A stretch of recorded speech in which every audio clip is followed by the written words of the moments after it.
Welcome back to the Export Lounge, your inside look at the life of an American playing football overseas.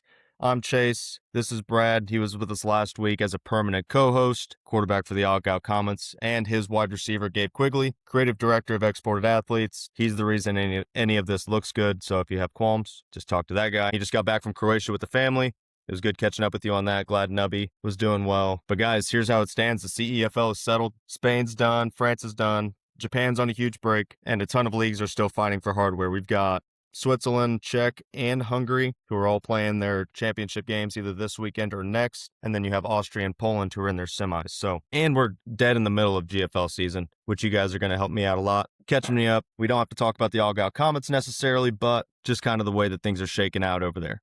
So we're just going to get it started off. Probably the biggest one of all of these leagues that have already finished is the CEFL, and we had the vice champion quarterback Mateo Renteria last week. Just to give you guys a little recap, Kelowna Broncos defeated the Tonon Black Panthers 21-7. We shouted out Tommy Smith, Cole Brockwell, and all those guys. Kelowna, shout out you guys. Much love for my boys over there. Congratulations. I hope you guys don't have the same effect as Tonon after winning the FFFA and then going to another championship the week right after. There can be a little bit of a lag there, so stay on your toes, fellas. Brad Quiggs, you guys have never played in the CEFL. This is probably the most you've paid attention to it since talking with me. Initial thoughts, anything you thought was really cool about the season or any surprises that you saw throughout? Well, I think it's pretty cool. I see where they draw their inspiration from, like doing their club championships and stuff over here for their football, and seeing that they brought the same idea over to American football is pretty cool. And maybe some other leagues will expand on that. We'll see. Time will tell. But again, it was really cool because Battle in Drax, I got to play a couple times last year and get to see them play who they played. The team from Italy, the Friends.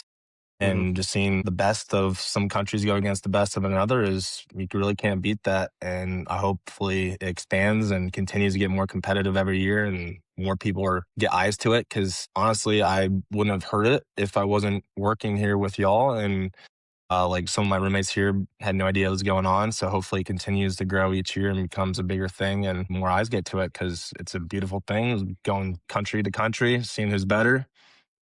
Can't go wrong with that. You've got homegrown guys there that the CEFL has been going on for 20 years and it's not popular? Well, I'm not living with some of the homegrown guys, like the guy from New Zealand I'm living with, never heard of it. Got you. Okay. Yeah, not all the guys here from Germany. So, yeah, but it's a newer thing. Like, it's a new landscape, and not everybody's been heard of it, and it's new to me. So it's cool to see that it's getting bigger.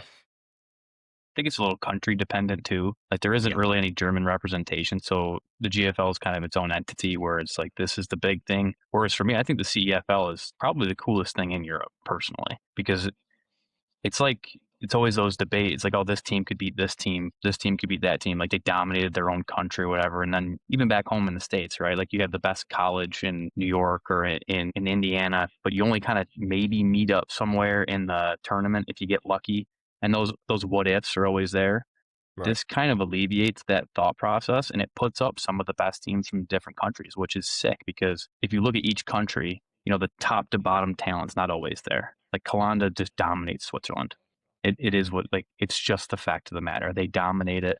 I think you put in the notes 19th straight Swiss Bowl, something like that, something absurd. So yeah, they obviously dominate Switzerland, but what about these other teams, these other countries? And that's why it's super intriguing, especially with a tournament setting like that, where, all right, Tonon goes through 2-3 games, Kalanda goes through 2-3 games, and then here we are, two champions of prospective champion of Switzerland, but the champion of France, and they got to play against each other. I think that's super cool. And I think it's one of those things that lets you expand upon where talent is in different countries and how it differs, because each team is so different, right? Like we talked about with Mateo, they run that gap power scheme and they have a different offensive style. They don't do that in Spain, as far as I know. Like, I think most teams are run and gun and flinging around like Ferenz, right? They chuck that thing all over the place. Kalanda's probably the only run-heavy team there as well.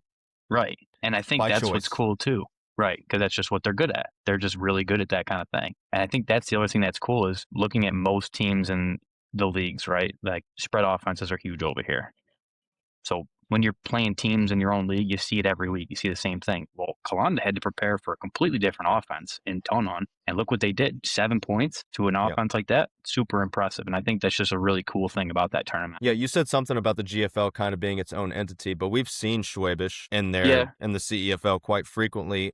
and someone needs to educate me on this, but I understand the basis of it. There is money that has to be given to make the CEFL happen. It's not just a tournament that is, as a league, has a bunch of sponsors. I'm sure that they do, but a lot of it is teams having their own local sponsors, investing for them to go participate in this CEFL. And I had heard a rumor that GFL doesn't have a representative. Usually it is the Unicorns, is just because they didn't have great success over the past couple of years.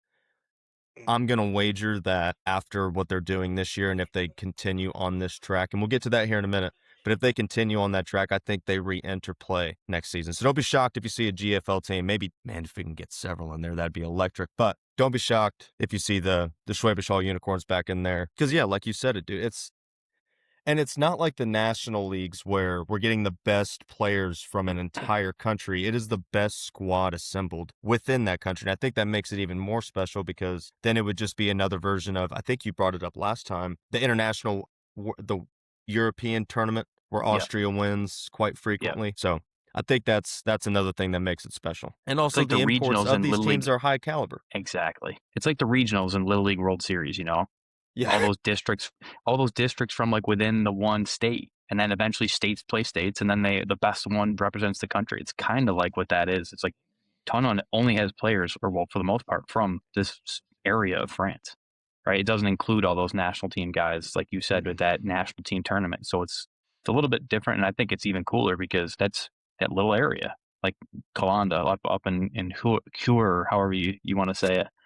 Yeah, up there, right? It's funny you brought that up, actually. Did you guys see the wholesale signing for the Alpine Rams this week? Yeah. Took all the Well, best players from Donon. You saw it? Yep. Every graphic was just another Black Panther. It was just Black Panthers, which is crazy. And Quiggs, remind me to ask you this in a bit when we talk about Spain, just the back-to-back season thing, because you were one of the three of us that did it. I never did it. I don't think Brad ever did it. I had a few months in between college and playing, but I'm going to have you speak on that quite a bit. And also we'll tease somebody we're going to be having on the show here quite soon. So we're talking about the great players that are within it. I don't know if you guys heard me, but I said that these teams also usually have really good imports. So we're going to start off this show, and we're going to build based on this year's CEFL rosters, give me your most electrifying offense that you could assemble with these teams. And I'll go ahead and start first so you guys have a little bit of time to think.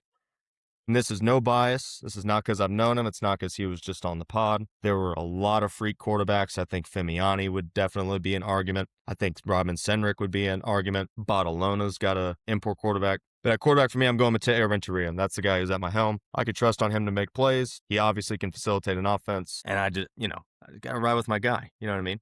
At running back, I'm going to go with, it's either between Josh Brees of Bristol or JoJo Holmes at Bottle. I'm going to go Josh Brees. He was the MVP for the UE Bullets a season ago, the year that they won. I don't think it was the year that they lost to Durham. But yeah, that's who I'm going with. Guy's a tank. Guy's a really good football player. Tight end, I'm going Tommy Smith, Kalanda Broncos tight end. One of those guys that, kind of like we talked about a lot. Quiz, did you watch the podcast last week with Mateo by chance? I saw the clips with how he talked. I Hurts my was feelings, on a buddy. boat the whole week. You think Yeah. there wasn't much internet out there. I get it. If you go and watch it back, we talked a lot about Justin Marcus, who's arguably the other tight end that you should take, as being so in the trenches and doing all the small things really well. We went really in depth on Justin. I think Tommy did the same thing, but towards the end, especially in the semifinal against Warsaw and definitely in the championship against Thonon, dude, that was his coming out party. Receptions, yards after catch, played a little bit of defense, had an interception. That guy's good. And then the last two, for my two receivers, I had a really tough time with this one because you've got Paolo at the Black Panthers. Switzerland's got two really good young cats. And then every single team has a number one threat. The guy from Warsaw, number 10, don't know his name, but he's a Polish national. Guy's a freak. But I can't help but just go with the two Ferenc receivers, Estin Solom and Frankie Stola. I feel like Ferenc had one of the most dangerous receiver rooms in all of Europe. So those are my five. I'm going Mateo Renteria, Josh Brees, Tommy Smith, Frankie Stola, Aston Solom. Aced, I think is what he goes by. Might be putting you guys on the spot. We can skip you for this portion, but I want to see what you guys come up with. Quiggs, you look like you have no idea what's going on, so I'm going to call on you first. Yeah, no, I'm trying to scout someone out real quick. I'm blanking a name. I'll piggyback on Mateo. I think You're that's going with just Mateo. I'm going to go with Mateo just because, not, and again, no bias, but numbers speak for themselves, and other than the championship game, just kind of holds that squad together. Running back, hard to argue. Brees kind of, I don't want to say carried them, but more or less a carrier of the team No and the pun ball. intended. Pun intended. Receiver wise, and I never get his name right, but from Tonon, Pierre Yves Dayries, number 8. Yeah. The dude with the Paolo. flow. Is that what they call him, Paolo? Yep. I think that's what Mateo called him. Whenever I watch that guy play, it never seems like a ball's uncatchable for him, and he's like Mr. Reliable. And to me, reminds me of Larry Fitzgerald. Very much so. It's a great comp. It just seems like he's always in the right spot, and the ball, like regardless of where it is, the guy can make the play on it. So sure, he's not Ferenz's receivers who are, I mean, they're all studs. Don't get me wrong, but Ferenz's offense is predicated on chucking it all over the place. Paolo might only get 5-6 targets, but he makes every target matter. And I think in a game, or in these kind of games where it's one and done, you need that guy. So he's 100%. one of my shout outs as a receiver. And tight end, who did you went with? Smith, right? I went with Tommy Smith. Piggyback that just because other than Marcus from Tonon, I don't know any other tight ends that are really playing in terms of big names. Bristol's got a really good one. Yeah. I just didn't see much of him when they played. I mean, it's just Brees toting. Like I said, it's kind of like one of those things where guys can be really good but get lost in the shuffle. But I think that's I'm just gonna go like a 3-man offense: running back, receiver, quarterback. I added something. Yeah, you guys covered all the playmakers. It seems like I don't think I got much I can really add on to it. So which one you got, Quigs? Well, you gonna go Mateo? Yes, Mateo's the name. You got to stick with it. I know the Drax had a big tight end that played D1. I saw quite a few highlights from him just not being able to get tackled. That was what I was trying to pull up. Drawing a blank on his name, but he just looked like a man among children out there this season. So if someone could fetch that, not one of you guys, but someone else hopefully can draw it out for me. But honestly, most of like the teams I've seen from the other leagues didn't get to participate in the CFL. Like, which it doesn't make, like the Osas Rivas, like I don't understand why they wouldn't be in it. I don't know the exact rules, what qualifies you to get into CFL, but like they went undefeated, if not losing one game in their league, and it feels like they would have been pretty good representation for the LNFA. I mean, the Drax are as well. They always go neck and neck for 1 and 2. Black Demons are back-to-back champs. I was thinking the Black Demons with Diego at the helm. Mm-hmm. So what gets the qualification for the Drax over them, with them being able to win the whole thing? I think you just have to have an impressive enough resume. And I don't know if history has a lot to do with it, but you have to be at least an established club because you have to put something out to get in. I don't know what that number is. I know like Black Demons aren't big on like American imports. A lot of their team is just homegrown and they're well-rounded. They have like all the best talent. And I remember my quarterback that I played with in Spain on Mallorca, he's their quarterback now. And he's got all the weapons at his disposal and played really well, especially since he had a whole year behind Reed Sinet with the Madrid Bravos last year, and he was able to step into the role and be commanding all season and be dominant and won himself a championship at like the age of 19, which is really cool. So again, I would say I would be able to name some other guys from other teams and leagues. CFL, still new to me, but again, I'm hoping that more eyes draw to it, including myself next year, so that it is more of a watch. If you guys are watching this, understand that we are strictly from the hip here on the Export Lounge. I put those guys on the spot. So I appreciate you guys putting in a little effort, having a little bit of ball knowledge there. But Quigs, we just talked about Spain. You kind of were on a tangent, so let's just go right into it. Guys, we're recapping finished leagues right now. We will cover the finished league. But we're on Spain. When you were there was a Black Demons national championship, correct? And they beat the Barcelona Drax. That was 2 years. That was this past year, the year before. Yeah. And then they won again this back-to-back year. Yep.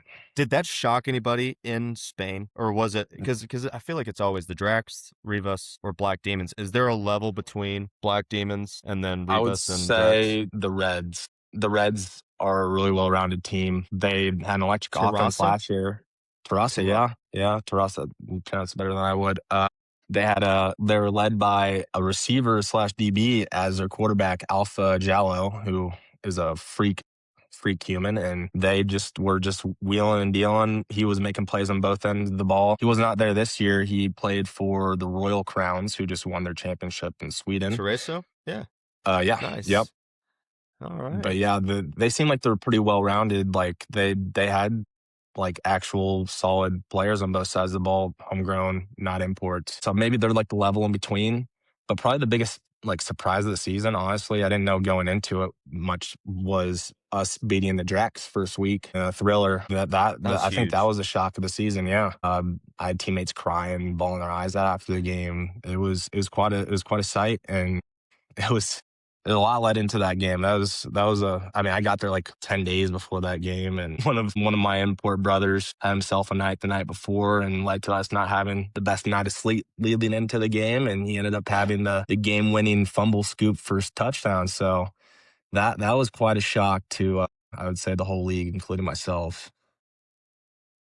Well, so you got to play, and you mentioned a couple of guys that have been over there, and I'm about to get Alpha, into it yeah, for a second. Alpha is one, but I'm pretty sure that he went from one season to another. Malik yep. Brown, who was the quarterback for Mallorca this year, he's now in the GFL 2. Austin Brock was in Mallorca. He is now with the East City Giants in Finland, back-to-back seasons. And then Kendrick, I believe, was a linebacker for them. He's playing somewhere as well. This is something that you did. So everybody who doesn't know, Gabe Quigley went and played Mallorca Vultures down in the Spanish league, and then immediately after that went to the Vasa Royals. Just give somebody a little bit of an insight. Maybe speak to it as, hey, I'm a new import. I'm thinking about going to Spain, but I don't want that to be my end goal. How was it going from one season and then piggybacking into another from your experience? I think the back-to-back season is very doable and manageable, and actually a lot of teams are looking for someone to get that, like, is playing in the winter. They kind of like see like not the LNFA being like a preseason almost, but it's not as like physically like demanding as some of the other leagues in Europe. For me, it was the biggest hike. It was for me the season back to back to back because I had Yeah. played my last game of college was December 6th, and then I played my first game in Spain on January 6th. And then come April 29th or whatever, March 6th, I had my first game in Finland. So I would say going back to back seasons, especially if you're coming from like a winter league like Spain, or the IFL is a little more physically demanding, I would say. Yeah. I wouldn't put that in the same arena, I but agree. I would say it's very doable. And I think teams are looking for that because they know you're in football shape. They know that you are ready to play. I think a big thing maybe in the past is when people are trying to recruit someone, they don't know if they haven't played in like a year. They don't know if they've been football training for last year, or they've just been working and just doing their own thing, maybe going to the field once every 2 weeks. Like if you're a coach looking for someone, you can find comfort knowing that they just played 8 games of football. They're healthy, at least if they played the last game, they are, and that they are in football shape and they're ready to roll going into another season. Like it's ready, like no beat has been skipped. So I think it can be like an advantage. And I know my GM who hired me in Finland knew that there's potential risk being at my second season back to back. But if it's your first season, you're just going back to back. I think that's more than ideal here in Europe because you are ready. You're in football shape. You're run on a field, which is different than working out in the gym for a year. So I think teams are find comfort in knowing people will be playing the winter. That's an interesting take because I always kind of figured it as it's cheaper to fly you from Spain to Germany than it is from America to Germany. That I thought it was kind of like a monetary thing. Not, But I was home for 6 weeks in between, I and I had to like get a that take though. visa. I Yeah. like it. But I mean, with that, you do have to get a visa because you have 3 months as American in Europe without needing one. And if you're over here for the winter, you 100% need to get one. I know that Finland up there, like what goes into it. Like I had to go to a consulate in Chicago. Like you have to get your visa beforehand. In Germany, it's different. You can get one while you're in the While you're country. here. So that's like a new hurdle. It seemed like it just started last year. So that can be a hitch, but I think it's more than ideal, I think, for most leagues to have played before. Overall, would you recommend somebody to go play in Spain before, like if they're going to do their first season like you did? Do you think that that was very helpful before you went to Vasa? I think so. I was able to meet with a group of guys that was able to tell me about the other leagues, able to tell me like how they compare.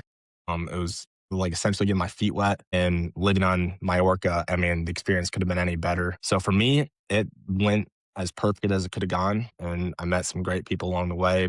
One of my roommate that I was living with, like in an 8-foot box double room, is now one of my teammates here, and he lives in his own house. So it's cool to see like how he came from our You small, made it. humble beginnings in Spain to the big leagues in GFL. So yeah, I would rather it not go on any other way. Okay. How much did you know, Brad, about the good insight, Quigs? Wow. I like that. I learned a little Mm. some. I didn't know that that's how people felt over there. I thought it was kind of all monetary. Appreciate that about you. So Gotcha. what did you know, Brad, about Spain? I know you haven't played there. Bad I rap? knew I didn't not bad rep. I actually almost played there. I don't know how many years ago, but it's been so long. But there was always this You're not that connotation old, of man. well, over here kind of 10 years, give or take. Yeah, you are. Yeah, you are a grandpa. Double digits is big time. But Yeah. the times I almost played over there, it was the seasons because it was that January to April, right? It's nothing. I think teams wanted me to come over. I think like New Year's Eve, like that Mhm. kind of early. So I never thought about it as like high, low, whatever it was. For me, it was like, oh, Spain's probably just a sick place to be weather wise, and it's probably nice in the winter to be there as opposed to anywhere else. And then I used to see guys go from Spain to somewhere else after, and it did occur to me like, hey, I can maybe, and especially as a quarterback, we typically don't take a whole brunt of or a pocket passing quarterback, not taking a whole bunch of abuse. Now, Typically. whereas as a guy, yeah, typically as a guy like Gabe who's getting hit every game here and there, or like running backs or other positions. So for me, it was, oh, this would be actually pretty sweet. But the one that always kind of deterred me was I heard a lot of horror stories in terms of visas back in the day, where one year, I think every team had to send their imports home because nobody did their visas. And it was like an importless finish to the season. And so, like, that was 3, 4, 5 years ago, something like that. And that was like, I've already had my one deal with it, with the visa thing not going through smooth. So kind of deterred me. And I know not that it's about the money, but I know the money there is a lot lower than other places. So for me, having been in places like Switzerland where just naturally the money is a little bit more, or places where like the amenities are a little bit higher, it didn't seem like a step down, but it didn't seem like Did it feel it like a probably, lateral step? yeah, more lateral as opposed to an ascension where once out, and I mean, for Gabe, it's perfect first year over here. Like that would be the ideal thing. Do it Right. early, right? Right. I would love to do it now just to be on a beach every other day kind of thing. But in terms of if your objective is to move up in the leagues or in the talent, like even now, typically you want to go from Spain to kind of like the same route you took, really, Gabe, is Spain to Finland to GFL. That's kind of that ladder tier, and you did it within a year, so to say. But I think that was always my image of it, and yeah, but I think for anybody who's trying to come over here, if you do get an option to go to Spain, especially if you're a guy who didn't get a lot of burn in college, if you got your tape's okay, but it's not like the super spectacular stuff that we see, like some of the guys that play in Schwäbisch Hall or D1 guys who have Yeah. credibility across the board. If Or you like come to an Europe, NFL training camp. right. Yeah. If you play like guys like us who were good in D3 or like just not well known in terms of your tape or your school or whatever, if you go to a place like Spain and you play 4 or 5 months and you show you can do it in Europe, because again, it's not just the football, it's can you survive in another country. So that's what I think, to Gabe's point, that's also attractive to the other teams. Is Yeah. this guy just got through 8 games in another country as a rookie, played well. Let's just talk to him and see what happens. So if you're one of those guys who can't latch onto a GFL team right away, or whatever league you're desiring to be in, Spain's a great place to start. Enjoy your time there, which is hard not to do on a place like Mallorca, right? Or in Barcelona or wherever you're at. Plus, it just shows other teams that you can do it. You can be in another country on your own for the first time, and there's no real questions about it as long as you behave yourself. Yeah. Yeah. And I think that's part of Yeah. it too. Yeah. 100% a Because big you have thing. to prove yourself over here. Like the stigma of even like playing D3, like it carries over here. I remember when I was playing in Spain and I had the opportunity to play in front of the then ELF president, Esme. I talked to him after the game and the conversation was going great. And I mentioned I played D3 and I could feel him like disassociate from the conversation almost like immediately. Yep. Because he's like the league ELF is much faster, the guys are bigger, like almost like you almost can't hang kind of thing. And you kind of have to show yourself over here that you are a different person, and where you play doesn't really dictate how you play. So I think it's good to show on a stage over here, especially starting in Spain, that hey, you can do it and keep on doing it. My thing That's with the outlandish to me. That just pissed me off. Well, That's so and that's so outrageous. my thing with with the ELF thing with Azume is I don't think it's more or less that the competition is D1 level. It's this guy went to this school. Here's the Instagram post, Oh, yeah. because it's not, because think about it, or well, I thought about it when I played there. There was no post about me whatsoever that I signed with Prague. The league never mentioned a thing. I didn't even get I'll a be picture honest, on I the thought you were a website. local. I swear to God, I remember watching you play, and I thought you were a local. No name on the back of the jersey, no nothing. They treated me like I was just a a nobody. But as soon as Prague switched me out for a guy who went D1, it was Stony Brook College, Stony Brook University, or just D1, D1, D1.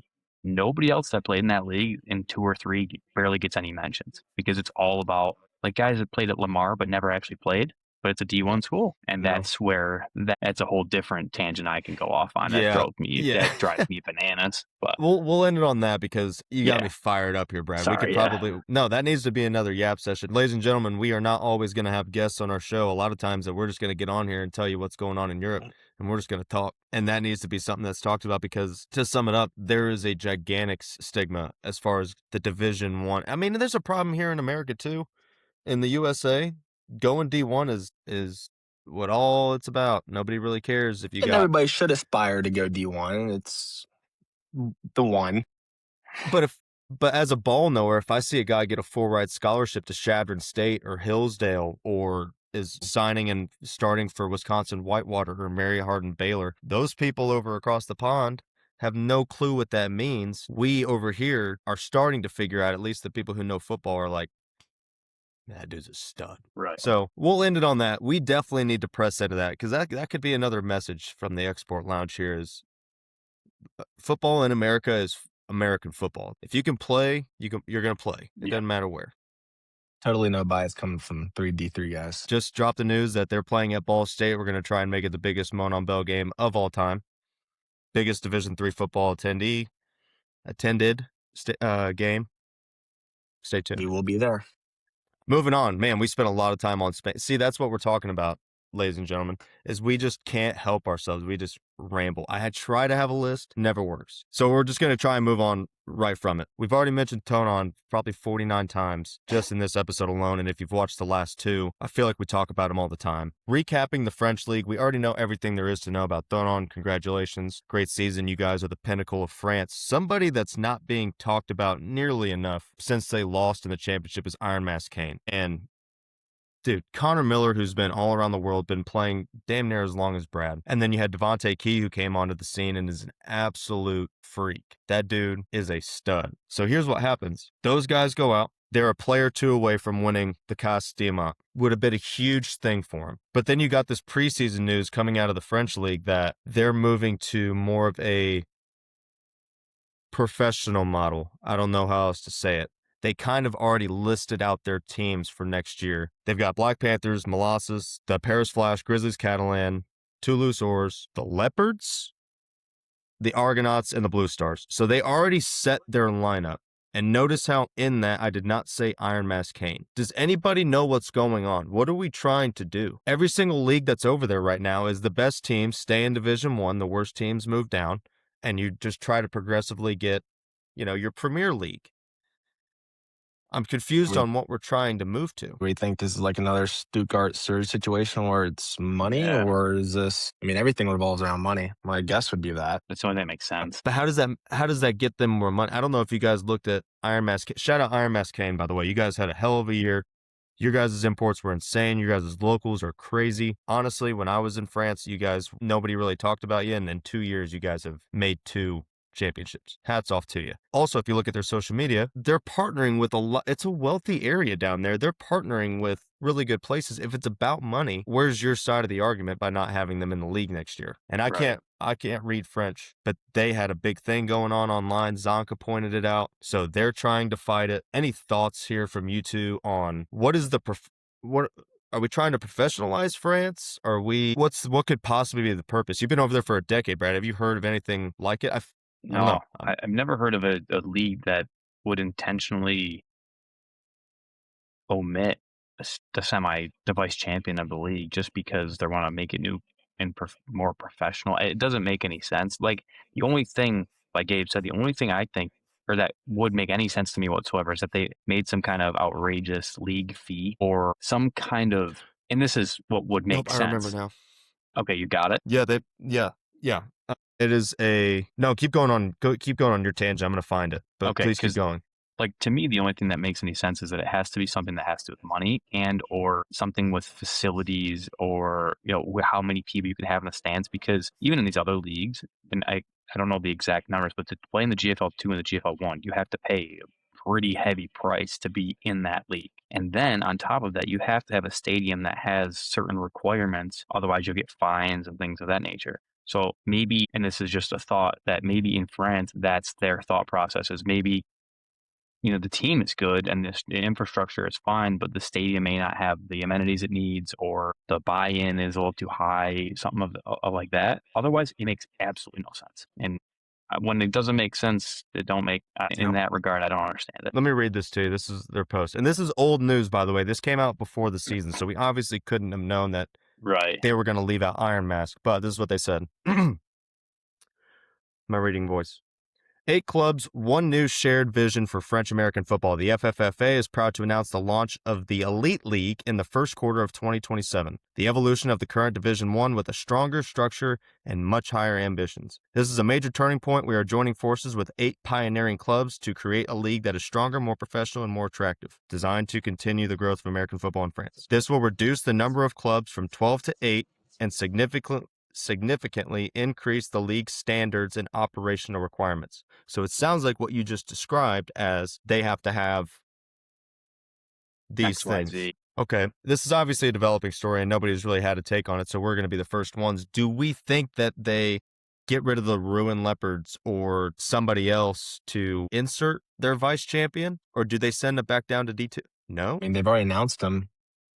I mean, obviously, after like revisionist history, yeah, you'd say at the beginning of the season probably shouldn't have made that list without knowing exactly what was going on. I could see them inserting themselves if another team falls into some kind of financial distress or roster distress, sure, but I don't think that they would go to the length of saying, all right, Ruin, you're out, Cons, you're in, just because you were better that season. Because there's obviously something behind the scenes in agreements and legislature of things that we don't fully know about. That's obviously been part of it. And of course, you can't predict the teams that are going to finish the season top or bottom. And I think when it comes to league structures and things like that, they're not going to toy with it just because Cons had one. I don't want to call it a one-off because they're obviously a very good team, but maybe it is a one-off, right? And then they're like, these other teams have been established for X amount of years in the first league or whatever it may be. So unless there's some kind of falling out with one of those 8 teams, I wouldn't see them making an exception unless they decide to add a 9th team, which it doesn't sound like they want to do. But if I've got here, this is what it looks like to me. As I'm looking at this, I've got the Blue Stars, Oars, Argonauts, and Grizz. So those are your 4 South teams, and then you've got the other 4. I don't need to name in the North. Right. You already played each team twice when you had 12 teams. Are we shortening the season? Are we making these guys play each other 3 times before we even hit a playoff? These are just issues that I have and questions that were raised. And honestly, I wouldn't have asked this quickly unless Iron Masks did it themselves. They were irate. And they still seem irate, I believe. I just didn't know if you guys had heard anything across the pond, but that to me is a travesty. Diabolical is what it is. Doesn't make sense, that's for sure. Have you ever crossed paths with Connor Miller? Did you guys ever talk as like 10-year vets? No. I think every year I went to like a league that he was in, he'd go somewhere else. And I kind of like trying to almost chase him a little bit because I think he was in Schwäbisch Hall last year. And then maybe next year France. I don't know. He bops around. He's all over the place. He's kind of like how I need to get him on here. I would love to just duel your 2 10-year minds and maybe even talk to Clark Hazlitt too, the adventure athlete. Yeah. Whatever. He's a singer songwriter and football player. He's probably I know Clark. living the dream. You do? I've talked to Clark. Yeah, I didn't play against him. He was in the Czech the year before I was there, but we've talked in the past quite a bit. Yeah, we need to get him on here. Yeah, he's the QB coach in Prague. Yep. Well, he got injured with Warsaw this year. Yeah, and now he's just in Prague. I was actually about to go replace him. Oh, that's right. We did talk about that. Yeah, just that would have been crazy. Yeah, I'm married, guys. Different world. Moving on, God, we keep this is on me. I'm supposed to be the moderator and keep us moving. We're already 40 minutes into this, and we have not even gotten through results. You get like an alarm clock. This should be a little bit quicker. Let's run straight through this. Italian League finished. Congratulations, Firenze. You were never even looked like you were in any sort of trouble to win that. You did. Parma put up a great fight in that game. I don't know if you guys saw the final score. It looked really good on their end. But Frankie Stola, finals MVP. Shout out to that guy. I think he had 3 touchdown receptions. He was a 1,000-yard receiver, almost 20 touchdowns regular season. Really good at the football, that guy. Congrats to you. Fimiani, quarterback for Firenze. MVP of the league. Congratulations to you, man. But some guys that I just want to give a quick shout to. You've got, and I'm missing a lot, so don't get mad at me, but Josh Taylor and Luke Caliendo out of the Lignano Frogs. You guys are both extremely good players. This was Luke's first year. Balled out with the Frogs. Josh Taylor's been around. That was his 4th year, I believe. Balled. Ethan Greenfield, somebody who doesn't really need much of an introduction, might arguably be the best running back in all of Europe. I would put him up against anybody at this point. Maybe him and Glenn. Yeah, I'm going to make that comparison. Glenn Tuga for the Nordic Storm. I can get behind that. I hope that wasn't it for him. I hope I see him over in Europe again. He spent all of his time in Finland and then came down to Italy. I hope he keeps mixing it up and going places. Shout out Ethan Greenfield. And then Cam Groothouse, you guys will see him here in a couple of weeks. We're having him on the show. Just had the most all-around season that I might have ever seen from an import, just as far as came in at one position, had to play quarterback and defense at the same time, ended up being defensive player of the year, rushing, top 5 in rushing, really good passer. Our most valuable import award, super important, by the way. Just shout out those guys. You guys and the Italian league. Unbelievable job that they did, just completely flipping a script from what it seemed to be on the outside. Really invested into media, which is a really big deal. Had some really good streams for their games. First Down Mag, David over there, kind of a friend of ours now, does a really good job of all around Europe, but that's his home base in Italy. Just huge round of applause for the IFL this year. They did great. Continue that going. Matteo didn't like how much I talked about him this year, but I think you guys deserved it. Moving on to Sweden. I don't know how much any of us have to say about this other than chorizo is kind of what it sounds like to me, which is delicious. It came in as a 4 seed and then absolutely ran through the playoffs, beat the number 1 overall seed Karlstad, and then beat Stockholm, who was also probably favored in that game as well. It was really cool to Teresa because I got to play with several of the players. Oh, you Morgan Boney, Mallorca, he was a tackle for us, but he was a DN and tight end for them this season. Yada, beast, force of nature. And then Alpha, he's a man. He's a stud, both sides. I mean, he's electric no matter what position he's in. When the ball's in his hand, something's going on. So they had some playmakers that I was lucky enough to be able to play with these last couple of years. And no surprise to hear that they won with those studs. So happy for them. What was do you know the score off the top of your head of that game, Chase? I do. 49-33, just because I'm a ball knower of all things European American football. And I have a list right here in front of me. No, we didn't hear that part. No. I cut that out. No, my one thing I was going to say about that, and not necessarily to discredit the Black Crowns championship, but a week for the championship Royal game, Crowns. I don't know. Royal Crown. What did I say? Black Crowns. That's a sick name, by the way. Black Knights. The Black Demons. Black Orebro, Black Knights. Orebro, right? Black Knights, yeah. So I'm mixing them all together, yeah. Can't really mix together the Mean Machine. I think that's just kind of what it is. So Mean Machine, I think it was interesting. I don't know if you noticed, their quarterback is coming to the GFL, and that was announced during the week heading into that game. Not the obviously best first game. Obviously, they scored some points. They scored 33 points. That's why I asked, because was it Saarland? Saarland or no? He's going to Dusseldorf. I know both of them let go of their QBs. Yeah, where's Cunningham from then? He's going to. Saarland has 2 quarterbacks now. They have Cunningham and Tragle. Yeah. Okay. But so, to me, if the numbers were a little bit worse on offense, I was going to say, how much does that get into your head as a quarterback? Does that change the way you play that game? Because 100% it does, right? It has to. Innately, that has to happen. So, not saying that he didn't play. I can't speak to it. I didn't watch the game. Didn't see the statistics. But in the event that, hey, I know I'm going somewhere next week, do I maybe not sell out for that one run? Do I maybe play it safe here and there? Or this play was. It's natural that happens. So I don't want to say that this isn't hateful. No, not at all. It's just one of those things that you think about, because for all intents and purposes, Hurl was one of the better quarterbacks the whole season, and he had a great year. And Mean Machines are great. And again, I don't want to take anything away from Teresa. They obviously, and I'm just going to go with that name now because I ain't going to get the other one right again. Had a great game, got a bunch of great players. But it's one of those things that I think about is if your mind is somewhere else, it can impede your performance. And maybe it did, maybe it didn't. But it's just one of those things it's a great upset. And who knows what other variables went into that. But shout out to them for being a 4 seed and winning the championship. It's pretty sick. Yeah.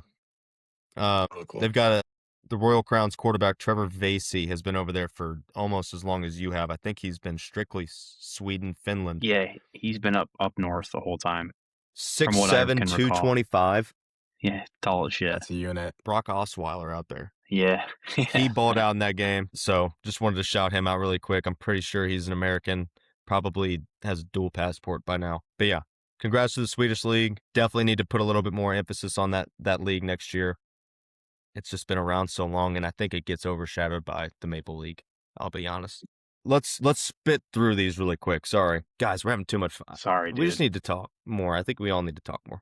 Yeah. All right, the LFA in Mexico, Cadillos de Chihuahua, they beat the Osos de Monterrey. That league has been such a weird one for those who don't know. First off, it's the third title for the Cadillos, but there have been so many teams that have came and gone, and now the league is down like really small. I think there's only like 6 or 7 teams there right now. So that's something that makes you think it's downtrending. On the flip side of the coin, you have Christian McCaffrey, George Kittle. I made a big video about it. Go check it out on Instagram. All of these people who have invested in Osos. So there is some really positive things going on, but I also think they're doing a better job than Europe. But I think there are a lot of things that they need to pick up in one way or another to make it a true league. But there are some absolute there's the first one. Absolute freaks down in that league. So, gonna go away from that. Japan, the X League, arguably I would put them above the LFA as far as league ran. I'm not saying it's better than Canada by any means. I think LFA has more talent, but I think the X League is ran better. Guys, this is an all-around year league. I don't know if you guys knew about this, but they play like a preseason in like the spring, summertime, and it's kind of just like the first half of your regular season.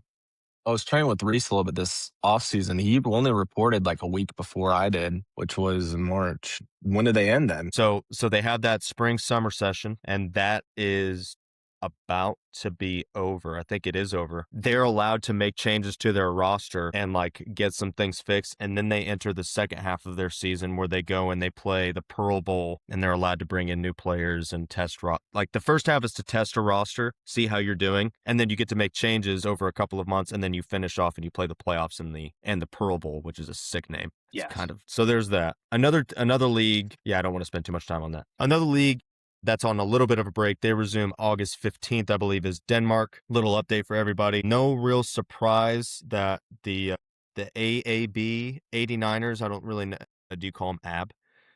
Those guys probably looking like to be the favorites in that league. The Triangle Razorbacks, who I had never heard of until this year, is only a one-loss team. And then the Copenhagen Towers, who just a year ago was a CEFL team, they're also still in the mix. They've got their championship October 3rd. When we do these YAP sessions, we'll probably just continue to give you updates there, even though it's a little bit of a smaller league. Mermaid Bowl. Did you know Is that what they call it? It's called the Mermaid Bowl. That's so you got Pearl and they get the mermaid. Just saying. I'm struggling to draw the resemblance between mermaid and there is. So I can tell you what it is. There's a mermaid statue in Copenhagen. Oh yeah, and the Ariel. And it draws from the old, like the Viking, the Nordic, all that kind of stuff. And the mermaid, it was some kind of symbol. Obviously, they're on the sea all day. It became this whole thing in Denmark about mermaids being this kind of like a unicorn of sorts, but for the Danish, if I remember correctly. But it is called the Mermaid Bowl, which I thought was like wild. I don't know. I appreciate that little knowledge. Which one's better? Yeah. Which one's better, mermaid or pearl? I gotta go mermaid. I think that's a terrible question. I mean, it was mermaid, right? Obviously, mermaid. Okay. Mermaid. Yeah, okay. Keeping it moving. We've got the Swiss championship of the NLA this weekend. We've got Kelowna Broncos versus Bern, and I know how we've kind of just been like insinuating that it's automatically Kelowna. Ladies and gentlemen, let's not forget that Bern is a squad, and they've got Aaron Ellis at the helm, who's been around for a long time. He's done some really cool things. He's played in the X League, I think he's one of the only quarterbacks that I've seen make good runs in Mexico, and then the X League in Japan, and then come over to Europe continuously. They beat Kelowna earlier this year, and it was close, but not particularly. And then you'll see that Kelowna has 2 losses. They lost to the St. Gallen Bears, and I'm certain that was due to the fact that they were in the middle of the CEFL. They already locked up their number 2 playoff spot. They probably played their U19 guys, which is a really good squad. They're probably we scrimmaged St. Gallen in the preseason, too. Yeah, we have preseason camp with Augsburg and St. That's right. Gabe blocked that out of his memory. It was our first real test of other teams against for us. How'd you guys It was, fare yeah, against I them? didn't. it was I didn't eons have a ago. helmet that fit my head. Yeah, yeah. I Couldn't threw him a see. great. I threw him a great ball down the sideline, and the helmet went over his eyes. He couldn't It see was the ball, perfect. just right at him. I was like, I'm not gonna get a better one It than was that. it was almost like that ball that Trey Shaw threw me in the end zone, like where my hands were extended and it like went through my arms. In the Yeah, snow? no. It was just technical difficulties of the helm. Yeah, that was fun. No. The one that Trey Shaw threw you. It was That- not in the snow. It wasn't in the Bell game in the snow? Where was it? No. That was one of the weaker divisional opponents earlier in the year. He was about to have a rushing, receiving, and it would have And a almost been a passing touchdown as well. Would have been the first person in team in DePaul's history. Well, Sorry, he's Trey. a stud. He'll be all right. I think he'll live. Real quick, are we all going Kalanda this weekend? Yeah, it's hard to beat the same team twice. Gotta be. I agree. Yeah, and they don't have I'm the worried- same. They don't have the same thing as Tonon. Tonon didn't have a break in between games, did they? Mm-mm. Like, so Kalanda won that championship, but had a break in between. Now had to play. Did they play the semifinal 2 weeks ago? Yep. Yeah, dude, So- they've been bang, bang, bang. Yeah, I don't know. I think also when you win those games, like the CEFL championship, then you win your semifinal game, that rest of that stuff kind of goes to the wash, like the rest over rust kind of thing. And they're in their wagon. Yep, they are a wagon. All right, we're all with Kalanda. Let's go, my boys. I believe in you guys. Yes, sir. Moving on to, let's do Hungary first, then I want to cover the Czech. Hungary, we've got the cowbells, the Sepid. Do you know about the cowbells? Anybody? They are wagging in the Hungary. Is it not Budapest? Mm-mm. No, it's Oh, the Budapest Wolves. Yeah. Oh, the Wolves. Okay. Who just got beat by the Győr Sharks. So you've got the Yeah. cowbells versus the Győr Sharks. Just letting you guys that know what's going on. We don't have a lot Graz of... Giants as well. No, that's AFL. They are... We'll get to them here in a second. Yeah, that's your matchup this weekend. You've got the Cowbells versus the Sharks. I like the mascots, at least. I like that matchup. Shout out to the HFL also being a part of the Danube American Football League, which is a new regional. That's very tough to do, especially in 1 year, like hopping into a new schedule and a new...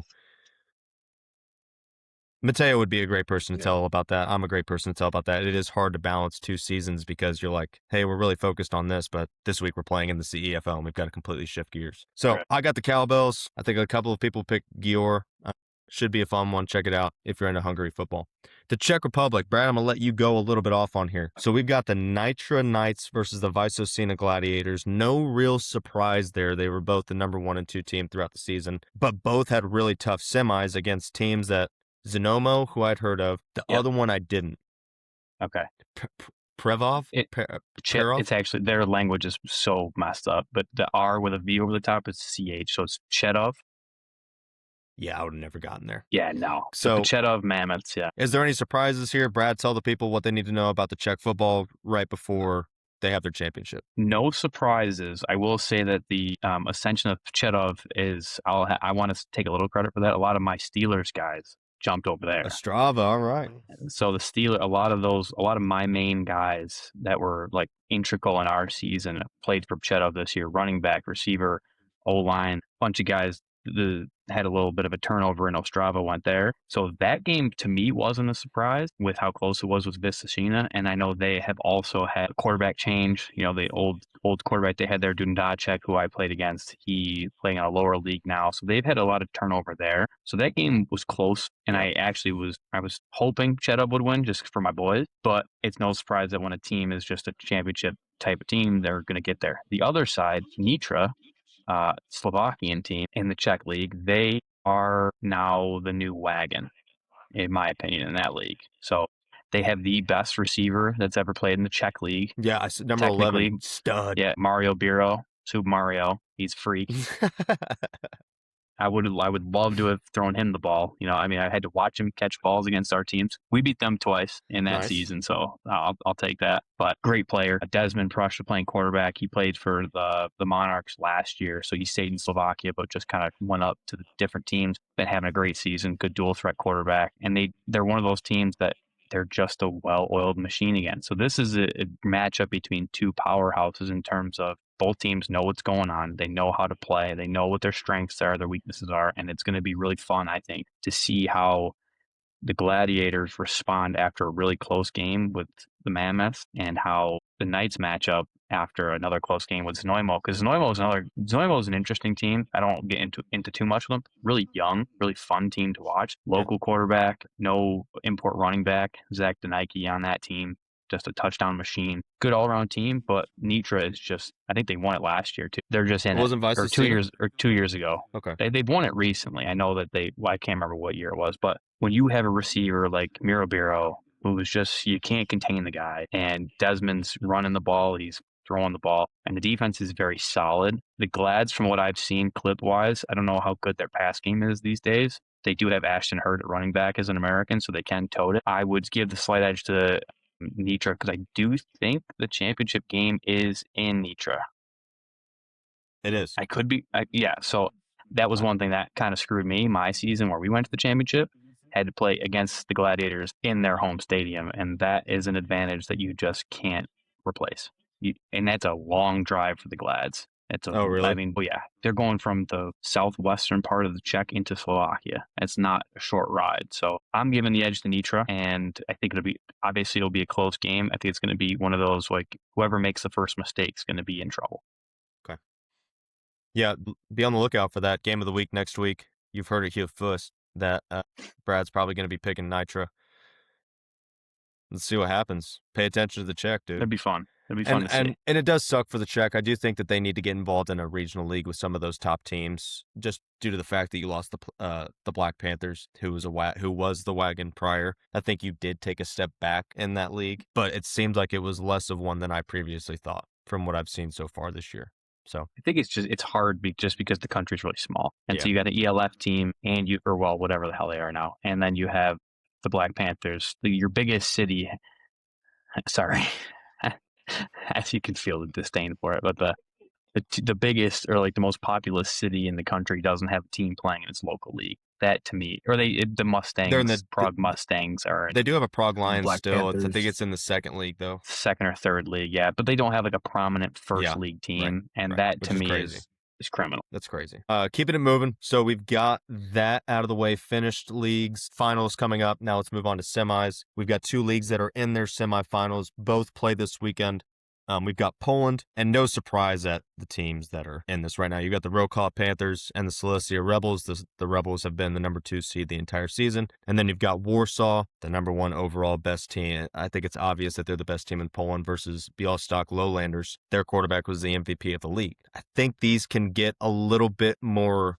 I definitely think the Wrocław Rebels game is going to be a banger. I think that's going to be something that would be fun to watch the highlights of. And I think Warsaw could go either way. They've had a couple of close matchups with the Lowlanders this season, but I don't have a whole lot to say on Poland. I really do think it's going to be the Rebels versus the Eagles come their championship. I don't know if you guys have a different thought, but that's what I've got. It happens July 25th, by the way. That's their championship.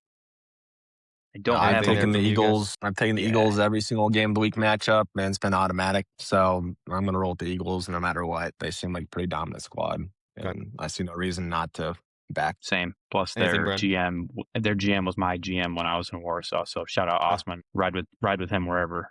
He knows Love that. But so Eagles to the final, hopefully, and win it for those guys. To the depths of Babylon. A majestic on- steed. The other semifinals that we've got going on is in the AFL, which I think arguably is a little bit more interesting than Poland, just as far as who can come out on top, because that is a super competitive league. Go again to our Instagram and Exported Athletes. I said it before the season that it would be one of the most competitive leagues in Europe. You've got the Graz Giants versus the Prague Black Panthers, who we just mentioned.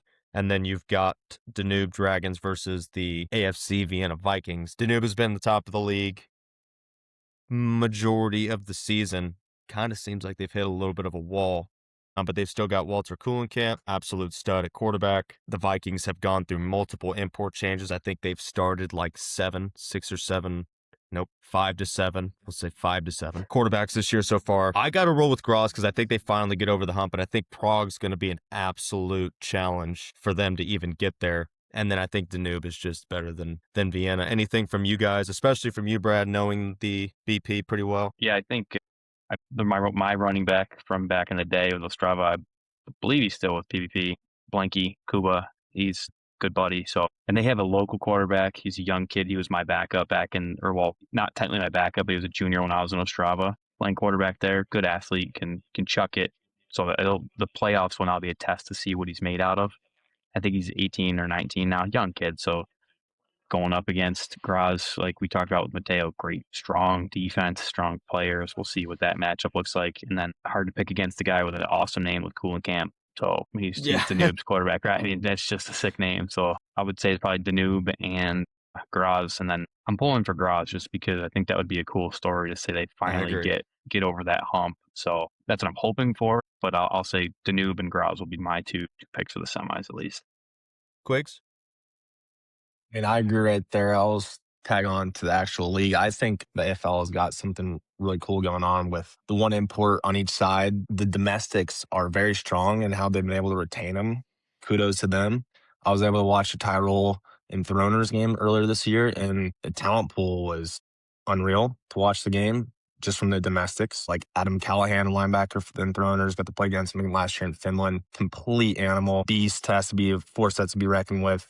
Just making plays every play, and just they had just size on both sides of the ball on both teams, and both teams really didn't turn out to be that great in the season, but they had plenty of talent on both sides of the ball. And to see how deep the league is, I think it's pretty cool to see that they're able to retain that talent and not disperse it out to the AFLE and the ESA and all the other leagues that are going on. So again, kudos to the AFL for maintaining all these homegrowns and letting them ball out against each other in this season. Yeah. But imagine if they had all of those guys from the Vikings and the Raiders in their professional leagues back. I mean, maybe then they wouldn't even need us Americans in there, honestly. I agree. And that's what we're trying. I think that is the ultimate goal for the domestic leagues until you are ready truly to build something big. And we talked about it last week through something established like the CEFL. Like, why not have those guys just hashing it out? And then if you want to prove that you're the best in there, you win your league. And then you go play everybody else in Europe, and then you can call yourself a true European champion. That's an issue I have. Oh, I was about to get on a tangent. I'm gonna stop myself. Yeah, we gotta slow ourselves down. Ooh, I'm just saying with the CEFL, I can't honestly say that the champion of the CEFL is the European champion anymore because everybody's missing something. The CEFL used to be. I need you guys to go back and look up the history of this tournament. It is incredible. 20 years. Oh yeah. It's incredible. Yeah. And now I can't. It's my favorite tournament. It's my favorite league in Europe. But it doesn't have the same feeling to me. Still shout out to the people who win it. It's very tough, and you're playing a lot of really good teams. But imagine if it was truly the champion. Back when the Serbian champions were there, Wild Boars and all that. Yeah. Yeah, they were good. They were amazing for that 8-year span. Okay. Let's keep me from. I need to get off that. All right, so we understand where we're going with the semis. Moving on to the league that these two here, gentlemen in front of me, are in. The GFL has been GFL-esque. You've had a lot of import movements. You've got teams that are usually good, really good. Couple of surprises. Forzium, one of them. Hildesheim, kind of one of them, even though we knew that they were going to be good with who they brought in. And then Schwäbisch Hall coming back from the depths. They haven't been really good the past couple of years. Now they are the top of the South. And just talk to the people about what's going on. We're about midway through, a little over. Some are exactly midway like we are. We've played 6. Some have played 7. Some have played 5. So, but yeah, more or less middle of it. Midway. I think the chalk's been there. Right, the chalk at the top's been pretty what we expected. Yep. Dresden, Potsdam, even Schwäbisch Hall. The writing was on the wall once Stuttgart went down. The surge. Oh, and all those guys come back to the Unicorns. Yeah. Tell the people about that. A lot of people probably don't know.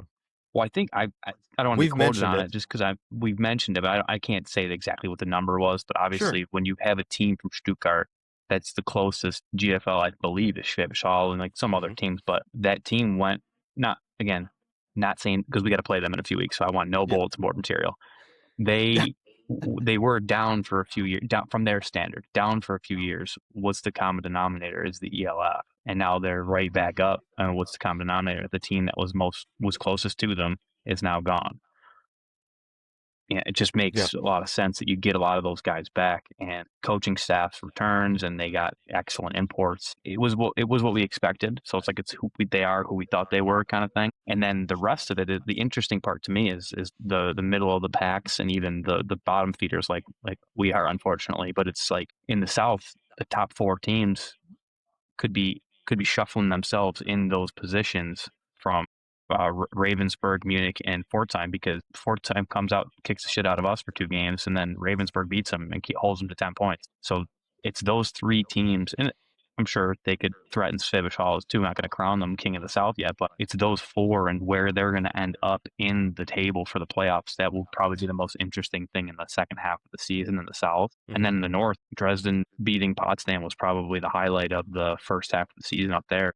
Great game. The game everyone thinks is probably going to be the final, if depending on how seeding works out and all that anyway. That's what that's not we, but that's what fans were looking for, is what's that game going to be like? And we got to see it. So now how does the second half of the season turn out with those 2 teams, the rest of the North? And like you said, a bunch of teams switching quarterbacks and imports in and out. Should be an entertaining second half, especially with a lot on the line in terms of playoff seeding and relegation in the South. Yeah. Anything from you, Quigs? Yeah, it's looking outside our situation.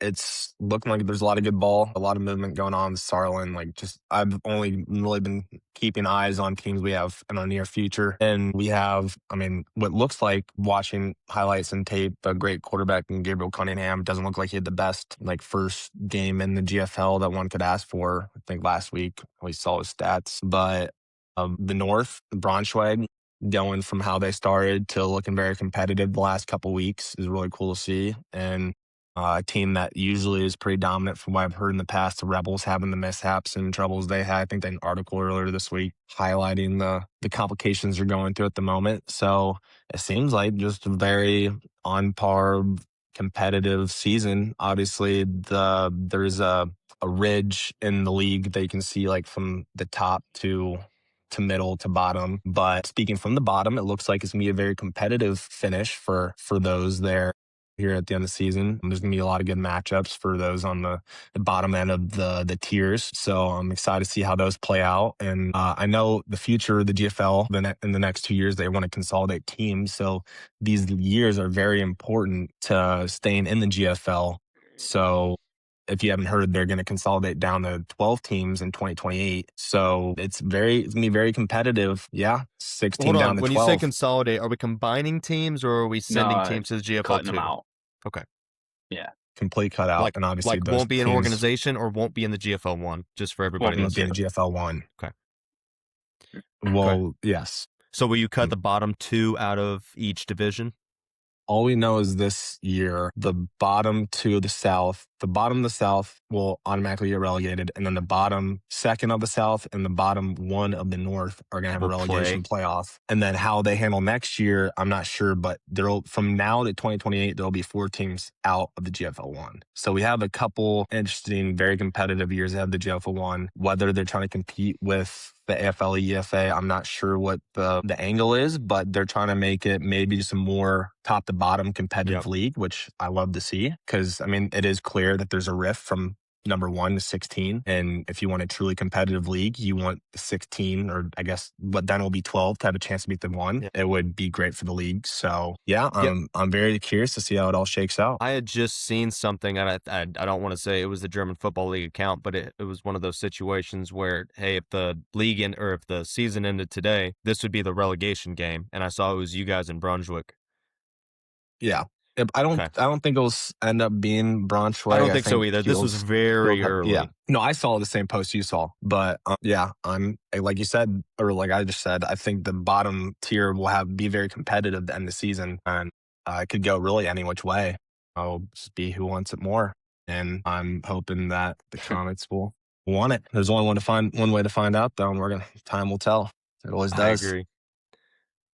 So we're getting towards the end, and man, I don't know how we do it, fellas, but man, we do it. We're going to talk about the new EFA import rules. We're going to talk about fourth down fiascos, perfect league post that they posted this week. I thought it was very interesting that we're going to debate. But first I want to do, and then we're going to do our shout out Brad. Great idea from him. I'm going to break it down for you guys how it's going to work. Probably will be a segment that we have. So stay tuned. I don't know how much longer this is going to last, but thank God about the Riverside Premium plan. So to start us off, let's just do import shout-outs. We talked a lot about the GFL, and there's a lot of GFL guys that we need to shout out. And we just talked about the Lions, formerly the New Yorker Lions, now the Brunswick Lions. I like that move. Number 1 shout-out. We've got 2 for that team. Ryan Thomas had an absolutely ridiculous passing game not too long ago. 7 tutters, and then 4 or 5 weeks ago was the leading rusher in the GFL. I don't know what numbers he put up, but that guy's been a freak. They had a really tough. You know anything about that, Brad? It looked like you wanted to say something there. No, I'm agreeing with you that he's Okay. been lighting it up. He's And been he's still lighting it like up. leading second leader in touchdowns, rushing Mhm. touchdowns in the league too. So Honestly, thought he was a running back like third Yeah. weekend when I just saw his name. Well, the rushing yards and touchdowns. So they had a really tough start, and that kind of overshadowed how he's been performing. Just wanted to give him a little nod. Well done, dude. Keep it going. You guys really got a shot in the north to make some noise, make some eyes pop. Same kind of note. Peter Anderson for the Lions. Last week had a 5-touchdown game as a receiver. Oh, 5. Dude. He had 5. It was crazy. I know that there was probably some jet sweeps or like quick slants at the goal line, but Last slants. 5 touchdowns, 5 touchdowns. Shout out Can't that knock guy. it. Keep it going. He's a dog. I think I'm going to skip one because I want to have him last. Frankie Stola, I've already mentioned him, Italian Bowl MVP, 18 touchdowns, 1,100 yards plus. Just was a force to be reckoned with. Just a really good target. Somebody that Brad and I would really like to throw the football to. And then dabbling into the professional leagues, Ethan Garbers, the guy from UCLA, is in his first year over in Europe playing for the Frankfurt Galaxy. Kind of getting overshadowed, but he had a really good week this past week. Just wanted to give him a quick shout. You're hooping over there, buddy. Keep it up. Last one that I want to shout out is Montez Lattimore, Schwabish Hall Unicorns, leading interceptions all time in the GFL. I don't know how many picks he has this year, and I don't know how many picks, and I don't know how many pick sixes he has, but just the other week he had 3 interceptions and 1 pick six against Ravensburg. Brad,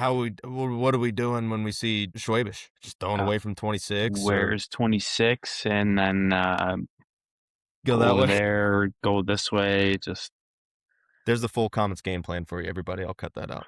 I don't think that's a mystery to anyone either. No. If anyone didn't see that one coming, they got to get their head checked. But yeah, let's just not throw at arguably the best corner in the GFL scene in terms of interceptions, right? So Correct. So shout out thanks. that guy. Keep balling. He was one of our imports of the week. I think week 1 of the GFL, he had 2 pick sixes. Yeah. 2 picks, Dude. 2 pick sixes. Yeah, congratulations, man. Yep. So EFA import rules. So we have been talking in the first 2 episodes about how much it pisses us off that we've got to go watch the Nordic Storm go and beat the living dog shit out of Prague or Tyrol. EFA comes out in their first season, mid-season, is just like, hey, we're going to make some import rule changes. And I think I'm going to try and summarize it for those who don't know what's going on. You always had 4A import spots. So those are Americans. You had 6E import spots, which is from a lot of different countries, but mostly from European countries outside of the location of your squad. And then you have an I import position, which is Japan, Australia, Mexico. Someone can correct me there. I think New Zealand counts in there as well. It does? Okay. That's what I've learned. Yeah, I think they've called there's I imports and then there's U imports. There's just a whole lot going on. But what they're doing is they're allowing the bottom tier teams, so everybody but the top 2 or 3 in the EFA, to get an additional import to help their squad. This is an open discussion here, fellas, but my first thought is, what the hell is one import? Whether it's an American, whether it's an NFL player, for those, what difference could that possibly make to make this more competitive? And I'm not trying to be mean. Those guys are probably dogs, but from an organizational standpoint, what does this fix? It's not basketball. Do you like it? Is it a good idea? Do they need to do this? Is this? I like the idea and what they're trying to do because obviously I need you to there's elaborate teams, here. I mean, obviously they're trying to help because the team's visibly watching, but it's one of those situations where you watch and there's you're patching water on a piece of glass and there's 500 other spouts on the piece of glass. It looks good. The piece of tape looks good and it's doing something, but is it going to help the end result? Probably not, but at least the league's trying. At least they acknowledge there's an issue and they're trying to fix it. So that's step 1, I guess, or step 0. So. But obviously, it's gonna be a process. If they're starting now, it's not gonna be the end result, but at least they're inching in the right direction. I just figured it out. Sorry, just to clarify, the Prague Lions and the Raiders, Tyrol got an extra I import position for players developed in Canada, Mexico, Japan, or American Samoa. So just to clarify. Go ahead, Brad. No, I mean, like Gabe said, I think it's a step in the right direction, but it's not basketball. There's not 5 guys and one guy can take over one of your game. It's football. And again, you could drop Tom Brady in a bunch of leagues. I'm sure he's going to make the team better. But is Tom Brady going to be able to throw with a bunch of guys can't block or guys that can't catch? One guy is not going to fix a whole thing, a whole system. So it would have made more sense to me is if they did that with the teams in the middle, right? Like the teams that are closer to the top as opposed to the ones just on the bottom, because maybe those teams in the 4th, 5th, or whatever, I don't even know how many teams are in these leagues anymore, but in those positions to make the bridge between 1 and 2 closer to 3, 4, 5. Yeah, sure, 7 and 8 matter, or those lower teams matter, but one guy's not fixing a whole organization. So in theory, sure, it looks good to get more guys in, but at the same time, it kind of seems like a moot point from the actual football perspective, in my opinion. Especially And I from don't. the developing football, like what Right. Yeah. And that's the thing. This is what you and I will go back to 1,000 times over is what's the point of all this? And me and this, Brad are going to continue getting hot on this. we're just, because we're in lockstep of nonsense. And that's the thing is like, if the objective is to make your homegrowns better, why are we given the ability to give another Canadian, Mexican, or another guy from somewhere else an opportunity to take a spot from a guy? Yeah, the teams aren't good right now, but that one player, wherever he plays, is going to get experience on the field. And is that not ultimately the goal? That's the question that we will continue to ask and continue to debate upon, because it's not the case, obviously. Because if your young middle linebacker is 20 years old, or outside linebacker is 20, he's playing, he's not having a great season, but guess what? Your whole team ain't having a great season. So why am Yeah. I getting a replacement for that kid rather than just let him have 6 more games? Let him Right. get the experience, and then maybe next year you don't need that other slot. You can fill it somewhere else. So more these leagues, they just kind of make us kind of mad. Like they just I frustrate had me. notes written down on it just in case you guys didn't have anything. I try to come as prepared as possible, but you literally just said it like that is the worst case scenario for this rule is if their answer is to continue bringing in more imports. I feel like we're just going back down another slippery slope, and what are we actually trying to accomplish? I do think on the point of what does this actually help is I think Paris Lights are a decent example. I liked what they tried to do. So they have that 2A import slot. They usually use those on offense on a quarterback and receiver. They used their I import slot on a Canadian quarterback, so they were able to have 2 American receivers. I do think there is some merit in it, but that still doesn't solve the issue that you and I just talked about that we don't need to continue diving into. But who are we helping? I can't wait to see Tyrol go undefeated for the rest of the year with this extra I import. Right. But Right. I'll give that a rest. But on the topic, before I get into the 4th down fiasco, I'm going to shout them out as well. There was somebody, and I probably should have given them some credit, but they had made a post that kind of took off a little bit where it was, if there is no AFLE and EFA championship between the 2 best teams in each respective league, then I don't care. Like it would mean nothing to me if that game didn't happen. Do you guys agree? Does that insinuate the fact that what we already know as these 2 leagues are going to eventually merge together? Just what do you guys think about that statement? Because I think I tend to agree with it, I'd be in hard my pressed opinion. to disagree. I Yep. mean, the league should have never separated in the first place. Yep. If this was the objective was to make a super league and make it all the best teams in Europe, why do we have 2 leagues? Because someone's paying these guys caught up in a bunch, And if hypothetically, let's say Vienna wins their league and Munich, I hope they're in separate leagues. I don't know. Munich and Nordic Yeah, are the 2 yeah. in the other Okay, league. so let's say Munich wins one, Vienna wins the other. They don't play. Like you said, I don't care. So what if? No, it's like we talked about earlier with the CEFL. It's a what if factor, and if that's the case, we're all gonna, oh no, Vienna would totally beat Munich, or they would beat Nordic, or they beat so and so. We'll never know. We just won't know it, and that to That's the me biggest does thing. kind of say, yeah.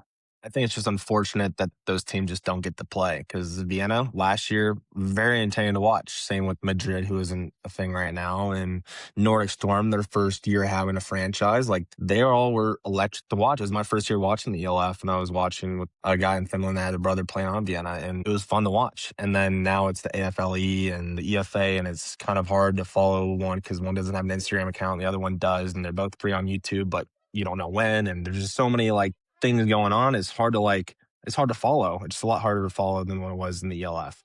And I hope that they figure things out because the ELF had a name that everybody knew over here in Europe, and now there's just a lot of discontinuity or whatever you want to say, discombobulation. Just there's nothing going on between them that helps people follow. And the whole point of the overseeing European League is for people to follow and to watch and fall in love with American football, and none of that's going on right now. So hopefully they unite and figure out a collaborative solution going forward so that people are able to watch a very high-end league of football in the near future. Yeah. It kind of segues us perfectly into the fourth down mag thing. And we covered pretty much a lot of it with this last conversation, so I'm not going to go in depth. But shout out to Fourth Down Fiasco, guys. This is what they had said earlier, is that they wanted to move it back down to 12 teams, bring back Madrid, keep the Alpine Rams, and then have 4 new teams. They still want an Italian. They want one from the Netherlands, and they want one from Finland. That would be their perfect league combined. Their whole thing is Europe can't handle 2 leagues, Europe definitely can't handle 2 pro leagues. They can't handle one correctly. And one of the positives that they brought out of it was the social media and the broadcasting of both games have both been really good. So they started to pick, okay, this is the broadcasting. We're going to use the EFAs, and then we're going to use the AFLEs, social media, and blah, just XYZ, a lot of stuff that's really not that important. What is important is they're trying to piece together the stuff that they do well, which I'll give it to them. The broadcasts and all that stuff look great. The social media is there. Definitely need to expand upon it. For one of the leagues doesn't have broadcasters. That's EFLA? AFLE, correct. They don't. Yeah, the EFLA. That's why they chose the EFAs. Yeah. And then just the stadiums that they play in aren't very good for it. We saw that last. Yeah, it's supposed to be in somewhere, and then people bought tickets, and now they're trying to remedy that. And it was at a random field that only 100 tickets were able to be dispersed between the fans of both teams, and it was essentially like a preseason game. Visually, I mean, from watching it was hard to watch. Very hard to watch. It was probably hard to play there. They had no fans for them. It was like a COVID game season for the NFL. It's unfortunate. Basically, what I was trying to get on is their perfect league included all of this stuff, but we're just continuing to take that. This is their idea. This is my only problem with it, I guess, if we have to have a professional league, is it goes against everything that we've been talking about, which is Sweden, Italy. They're all doing such a great job of developing the domestic leagues, and now we just want to plop them into a pro league. We just did this with the London Warriors. How's that working out for them? They have a great pool of talent, and a lot of their guys that are really good are imports for other teams. How do we not think that is not going to be the same situation if we added the Netherlands or a pretty much what would be a national team for the Maple League? Wouldn't. I just was wondering if you guys had seen that, if you had any thoughts on trying to bring back Madrid and just doing I feel like we're just cycling. It's just one big circle. Yeah. I do think it's a great idea as far as content goes to try and post what would be our perfect league, but I really didn't see a whole lot of positive things in there.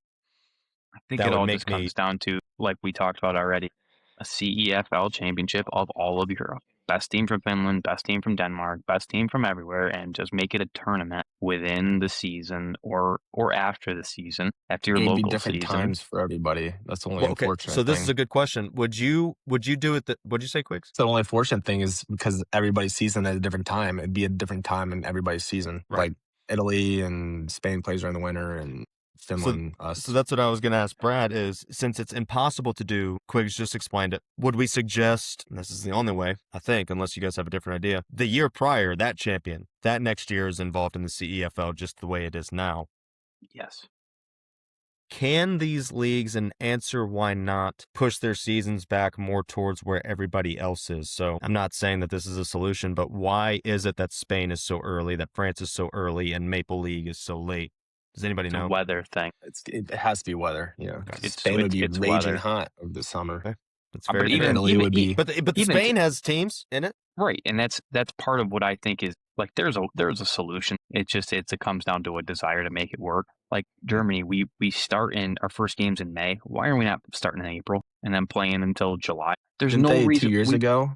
This is a new development. They start later, isn't it? Ish. Kind of. Okay. I mean, even 2 years ago here in the third league, we started late. It makes no sense to me, other than it has to do with field availabilities and like soccer or like all that kind of stuff. But again, it just goes to what is the direction that you want to go in. So in a fourth down fiascos thing, they want to have the best of everything.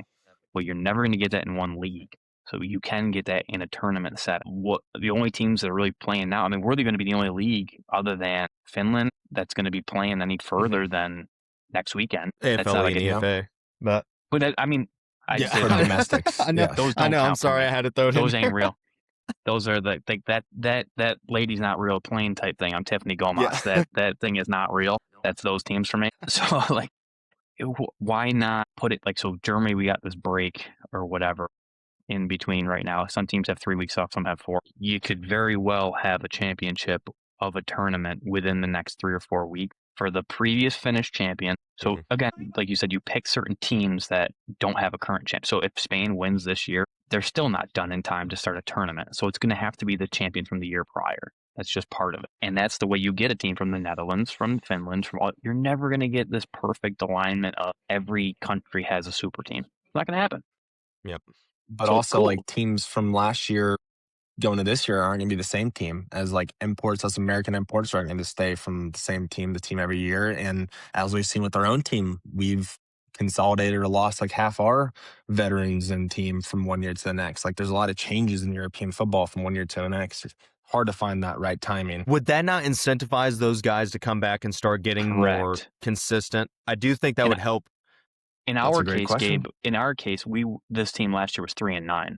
We wouldn't even be in the discussion anyway. Potsdam brought all their same guys back, right? Like those Yeah, really, that's those true. like look at. I'm sure Mateo would go back for another year. You know, it's. I'm still if waiting to you're find on a- out what him and Larry talked about, but Yeah, I'd like to know. I think that's the other incentive, though. If you're a team that's winning, you don't change that kind, especially if there's a tournament the next season that's like, hey, you just won the chip. Now next Yep. year we can go win 2. Like for me, it's like I went back to Ostrava, like I talked about in our episode. I went back because I knew we could win something, right? For a guy like me who just wants to win, like sure, the traveling school and all that kind Yep. of stuff's great, but ultimately, I hate losing more than I enjoy winning. So I want to win games. If you told me, hey, this year we just won a championship in country A. Next year, if you come back, we're going to not only challenge for another championship in our country, but we can go play in a European wide tournament to win the ultimate European prize. 1,000% of re-signing. 100%. That is just me. Yeah. It's not just you. I guarantee it.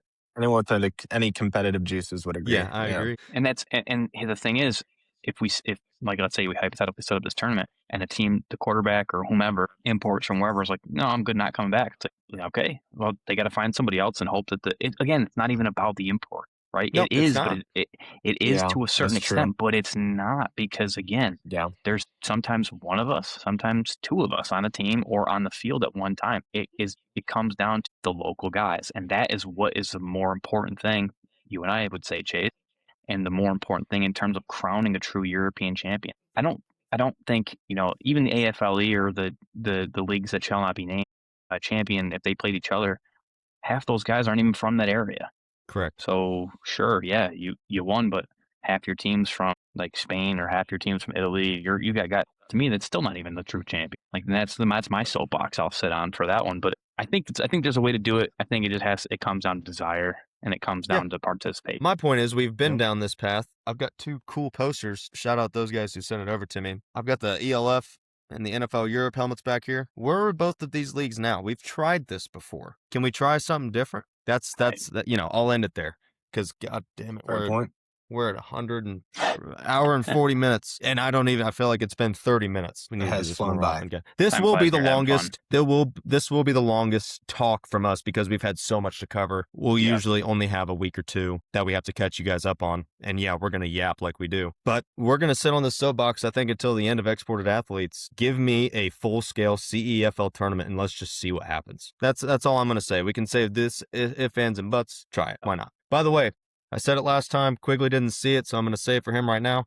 I did make a preseason CEFL bracket. I'm going to make a couple of changes, I think. I believe at the end of the GFL season, I am going to have us go through that tournament bracket and see how it would have shaped out and see who we think would have won that tournament. So with that, ladies and gentlemen, we are here to our first Yap Yards segment. This is courtesy of our guy, Brad Jones, came up with a great idea. You've all heard of yak. If you're a ball knower, you know yards after catch. We love yak yards. We like to yap. Man, groundbreaking stuff right there. So here are the rules of yap yards. We've got first, second, third, and fourth down. These rules could change, but this is our first time giving it a shot. I'm going to alternate between Brad and Quiggs. I am the moderator. So this is kind of how I think it's going to go. You guys are able on first down, second down, third down, fourth down to pick run or pass. That will dictate the type of question. I will then tell you if you got X amount of yards on that, and I will tell you. So, Brad, you're going to start us. It'll be first and 10. I'm going to tell you run or pass. Your answer will dictate the down and distance for second down when Quiggs goes. And you two will both get 2 questions. Are there any did I explain this well for the viewers out there? Thoroughly. By the way, shout out you guys. We've gotten some pretty good feedback, some pretty good viewership on our first 2 videos. You guys are awesome. I think we just get right into it and see how it goes. We're going to talk after this and see how much we like it, but let's give it a shot. I'm going to give first down to my quarterback Brad Jones. So you've got either run or pass. What are we doing here? I'm throwing the ball. Yeah, I love this guy. I mean, okay, pass play, first down. We're putting the ball in the air. Is the import limit rule good or bad for the overall product of European football? Make your case. I'm going to say it is good for it because, one, it improves the local talent, or it forces the local talent to get better because you don't have 11 guys from another country that comes in and just says, yeah, this is what we do and we're going to play and you guys can watch us. Just be fans on the team, you practice guys, whatever. It also evens out the financial discrepancy of some of these teams. Right? We are currently on a team with a low budget. We couldn't even afford 11 Americans in it if we wanted to. Potsdam could afford 45 if they wanted to. And then you get even more of a lopsided league than you already have in some cases. So for me, having played in leagues that allow 2 on the field, 1 on the field, the 1 on the field were always the best ones because you can highlight a local talent. And that's what people want to see. They want to see the kid I watched go from the U13, U16, U18, now on the men's team, making plays, getting on the social media, being an MVP type caliber player. And if you increase the amount of imports or the amount of guys you can bring in, you take away from those opportunities for the local guys. So I think that the import rules, the way they are in some leagues, are great, and they are better for the American football in Europe than they would be if they were otherwise. So you're going with, overall, your case is 1 American on the field at a time, not 2. You think that would be better? Yes, it's hard because depending on the country, I do think it's harder to do in some of the smaller countries, just at numbers purposes. And I think 2 helps with teaching guys how to play too, because if you can't afford a lot of coaching, then you can have a guy like Gabe, who's a receiver or a tight end, who has a lot of experience and he can teach while playing. Yeah. That I think is very valuable, especially when you don't, like in our case, we don't have a receiver coach. We can't afford it. In a team like that, if you have 2 imports, a quarterback and a receiver or a running back and what have you, it almost doubles your output as a player / coach, and the team can get more out of that. So if the guys Gabe's coaching up now, or the younger quarterbacks that I'll coach up, when they eventually can play and start on their own, they no longer have to pay for us to play anymore. And that I think is what a strength of having 2 could be. And I think 2 is okay. Anything more than that, or even when you get into the changing of the passport so that you can have 3 or 4 American just because they have an Irish passport from their great-grandfather, but he's a full-blown American, that's when it starts to get dicey in terms of, now what are we doing? Right. I think 2 would be my limit for on each side in terms of on the field at the same time, for sure. Okay. I like that answer. And here's something I forgot to mention about the yap yards. I think it's got to be like 1 to 3 yards. Like I gave you 3 yards on that one. Yeah. Gotta have to down. Gotta have to get to a fourth down. But then we're going straight to second down. You know what I mean? Yeah. Right. 100%. Or, and this is a debate for everybody watching, you guys can tell me, or does it go as, do I think this is a first down? Do I think this is an 8-yard gain? And then we just start right back from first down. So like see how many first downs? Are we seeing how many first downs we can get, or seeing if we can get a first down? That'll be a question for after this. But for this segment here, we're going to see how it goes. 1 yard or 0 yards to 3 yards, I think would be a good one. No gain. Okay. I'm going to give you 3 yards. We're 2nd and 7 here. Good answer, Brad. I think I agree with you on that as far as the limit is good. I do just like the fact of being able to have 2 on the same field at the same time. Just I think it's a little bit of a bailout, but sometimes you need it. Yeah. You know, I could see the argument for both, but excellent answer. Quiggs, let's go to you. You're 2nd and 7, run or pass, buddy. Let's make it manageable. Let's run. Best team name in European football. My 2 that I always go to in my head, like the first things that pop up, are Stockholm Green Machine, just because there's no other team. Like, sounds like the Arena League, like the Green Blizzard or whatever. Sounds Green sick. Bay Blizzard. Yeah, the Green Bay Blizzard. And then maybe I have a little bit of bias because it was literally the first European team I saw, the Drax. Battle on the Drax. I was thinking of dragons, and Drax is pretty cool. I love their little logo, silver logo. It's a dragon. Must be Spanish for dragon. Drax. I'm going Drax. Okay. Short and sweet. I think that was one of the top answers you could have given. I had several in my mind. That's got to be top Yeah. 3, no question. God, you guys are rolling. 3rd and 4, Brad. I mean, Are you toting the rock and playing for 4th, or I'll tote it and let Gabe go in for the jumbo package and get the sneak for the yard after. A little wildcat. We've already kind of talked about this question, but it is a good one, and I think you need to make your case for it. Don't mention multiple. Most improved league in Europe over the past 2 seasons. Which ones have made the biggest jumps? Which one, excuse me, not Which one? plural. Yeah, I think it's hard to go anywhere, but more or less, I could say which ones have not done much, and say like it's between them and France. I think for Okay. me, but I still Even with think what we talked about earlier with the league issues. yeah, Used to, but the last 2 years, we're not going forward. okay. With Yep. because going forward, that's a problem. That's fair. But in terms of the last 2 seasons, the reason I'll go Italy is because France is still, other than this 1 year, the years prior.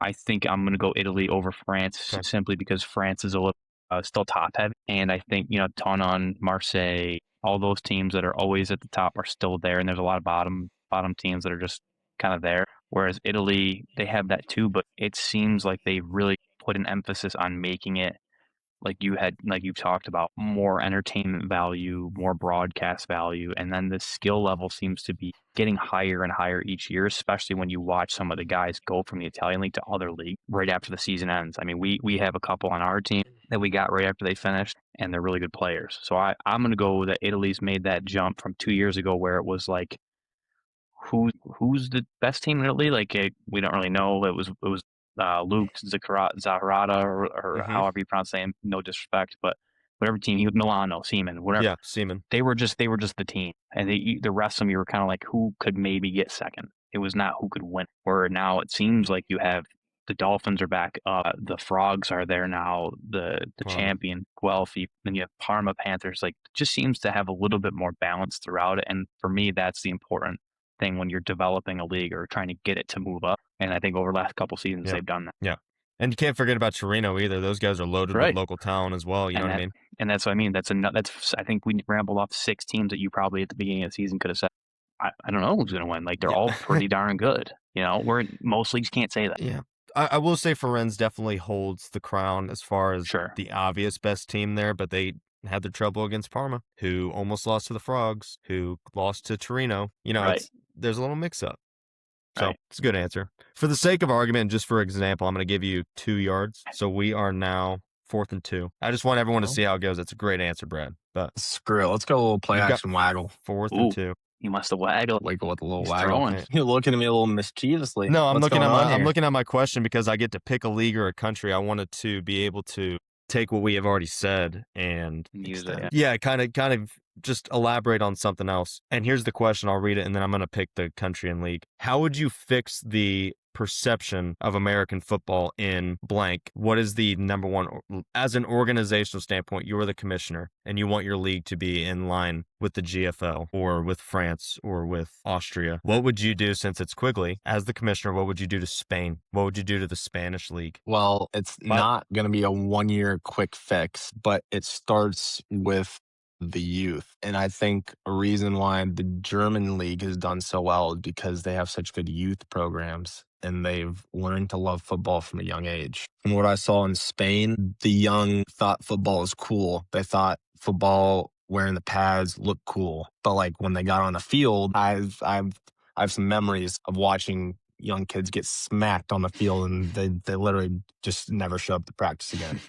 Because once they figured out what football is about, they wanted nothing to do with it. Straight back to their football, European football. So maybe starting with the youth and maybe incentivizing programs to spend more in their youth, because money is thin in Spain and what they're spending on is for the season, whether it's on stays for the American imports, food deals, physios, maybe somehow subsidizing youth football. And I don't know what that would look like, but that's the only way it'd be a long-term fix, is getting more younger kids involved in Spain and thinking football is a great sport, or just getting used to the sport because football is great. And if they were used to it, they would think it's great, but they're playing soccer or their football from a young age, and they're not ready for American football when they're ready to try it, Yeah. which is when they're 18 or 19, and the physicality is just not anything comparable to what they're used to. So I would just have to say investing in youth programs, get them playing flag football. Mallorca was starting to do a good job with Right. that when I was there. And flag League is football okay. is a start, but once it's for Spain, it's better than nothing. So yeah, I would start invest in the youth programs. All right. I think that's a first down, buddy. Good answers, guys. That I was like fun. that. Okay. We're going to talk off screen about how we can Yeah. continue to develop that, but I do like the idea, Brad. It's something that I haven't seen on any other podcast. Everyone kind of does kind of the same thing. We're trying to just be lax and try and do some Talk. things different. Yeah. Just chat. Yeah, we've chatted for almost 2 hours. Any last thoughts from you two after all of that? I mean, that was I fun, think as it always is. We love yapping. Golly. Yeah, man, we do.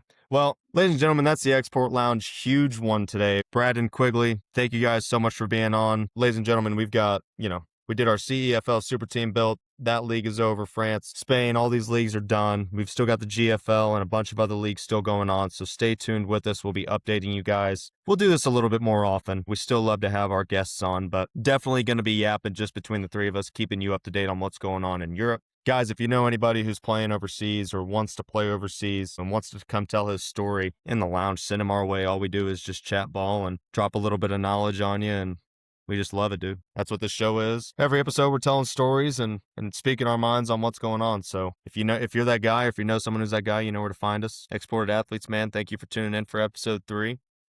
Have a good one.